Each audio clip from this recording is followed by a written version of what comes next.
The idea of making sacrifices before you even know what they actually are that you made, and how to know whether you are living in the moment or making decisions out of what you could perceive as free will or whatever the hell. And yeah, there's my damn shit bitch ass fuck. There you go, monetization. I did it on purpose this time, so that was my sacrifice. Uh, but yeah, I just it's not even 30 seconds yet. Okay, but yeah, so no, there's this period of time from the point where you of actual or whatever time. There's a period of time since you're born up until when you start perceiving your life in a present time flow, which I start to consider like between like for me personally and statistically speaking, if even that was from age 0 to 7 to 8, and I call that the present time flow state perception thing. Like it's when you start perceiving life for the first time without it speeding up too fast as soon as you're born.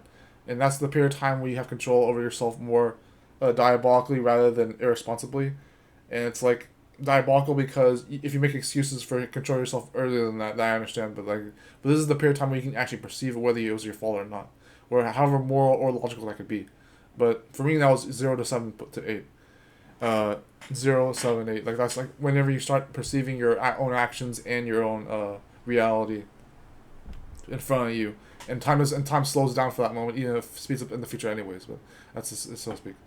But from that point on, you might start to think that the sacrifices you make at that point going forward is still an accident, because if you made sure that there were certain things you did that on purpose that were still going too fast in your timeline, then it means that you just happen to live in the moment, but you still had time to flow perfectly, or maybe not as fortunate or too fortunate. It's like for some people who have children, they think about how their children's timelines and their growth patterns are neither too fast or slow. Their kids, their daughters and sons, they don't grow too fast, they don't grow too slow, and that includes however the offspring was, like for me and my own parents and my own grandparents, how they had to raise me and their own kids, and how I have to raise my own kids and grandkids or whatever. That time flow will hopefully be present state. It'll be like not neither too fast or slow. I'm not trying to sound too logical with this. There's emotional capacity I can build this, but I haven't been as connected with my emotions for the longest time, so maybe I can explain that more better over time if people understand that for once, if they haven't already. But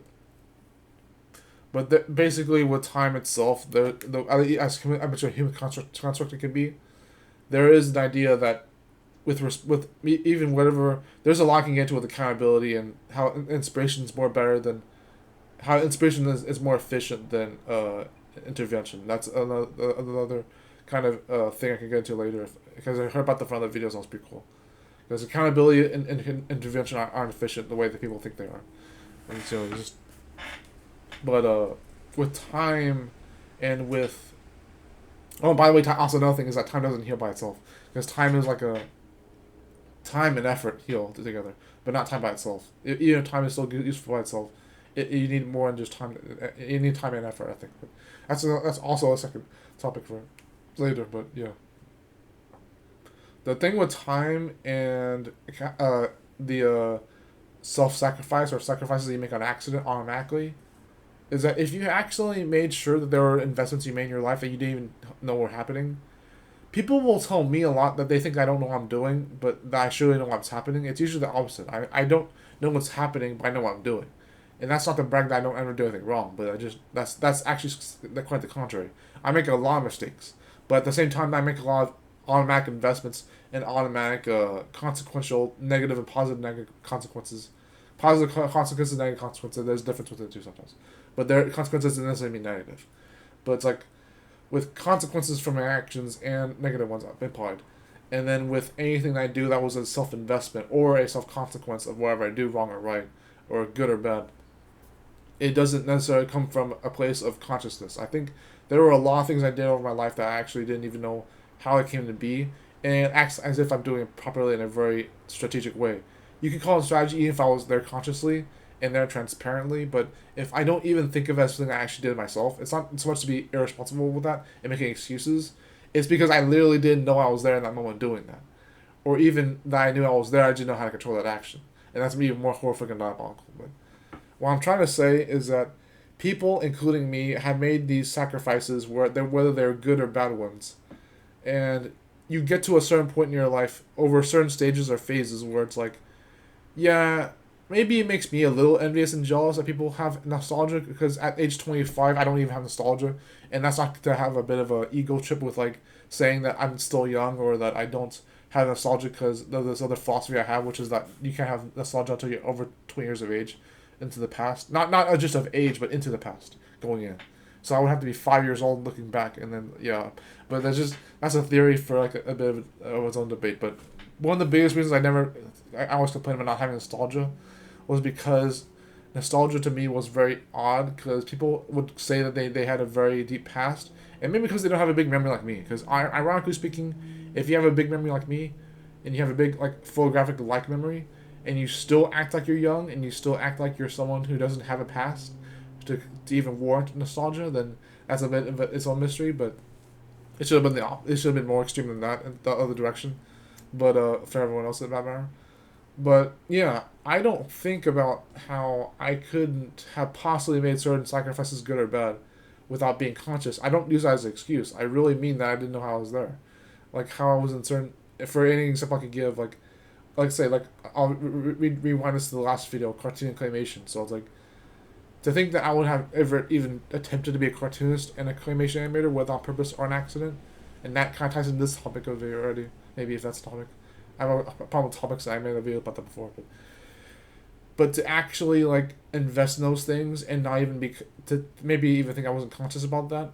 Like I could complain about not being conscious about the cartooning part, but the claymation was more and more apparent to me that I was doing it on purpose, because I was trying to find something else about that. But that was a bit of tragedy. But maybe cartoon and claymation is not a good example. Let's try something else. I'll think about like something that I've done that hasn't been on purpose, but it was a good investment and sacrifice. And then a good example of an unconscious consequence of something I did that I couldn't excuse, but it was still unconsciously me to do. So, and many people will think like, well, there's no way you could have moved on from that, or you're supposed to move on. That was a big problem I have with the "keep calm, carry on" quote and meme. I think it's the idea that you never actually moved on from something, not because you didn't like let it go, as the other meme let it go, but any of those are memes at least. Memes or ideas, but not so much you never let something go and let it die off, because there was never true closure that you could emotionally, psychologically, therapeutically, statistically let go of, because you're having self-healing and maturity manifestation. And that does not even tie into astrology too much. It's just literally like how you give a reason for something that happened so you can let go of it once and for all, or to even actually have true closure or living the moment. And if you never had any of those three plus, then it's like, yeah, of course you didn't want to move on or keep on carry on. That's my biggest problem with that quote. Is like, it's not that I don't want to actually move on in my life. It's like people move on way too fast for that to make a difference. It's like, that's my opinion about that. And so now my video's 8 to 10 minutes long. It can be monetized if I didn't curse the last one or the first one. Curse these. I tried because I cursed them, but yeah, self-sacrifice is very odd if you weren't conscious in the moment. And if time tells you anything about the effort you should put to not fight against the currents or to not be far in the wind, then of course put the effort where it's due, and also let the time heal with that effort. But just remember, if you weren't conscious in the moment that you made a sacrifice, whether that sacrifice was good or of bad consequence, don't be hard on yourself about that. That happened to me all the freaking time. That happened to me all the time. I made good and bad investments in things I didn't even know were even happening. And that's that's like at least 10% of my personality. A lot of what happens in my life is pure luck. It is literally like pure luck. I don't want to dismiss that hard work doesn't work or anything like that, and it's in a nutshell. But like people who will tell you that in content creation that it's only hard work and consistency and quality content, or even the first and last in that matter, when they say it's quality content and hard work only, not luck or exploration, it would be sad they didn't say that about exploration. Like if they say exploration discovery doesn't work, then I don't even want to say. But I can easily understand the debate and warranty against luck. But for me, a lot of it is luck, and for me, a lot of things happen in my life at least seem fortunate to be the things that I would want in my life, even if I had no say in knowing what even happened in those points in my life. Because for me to want these things on purpose, which has happened literally in my life, obviously, would those always be good, as much as the good has happened automatically?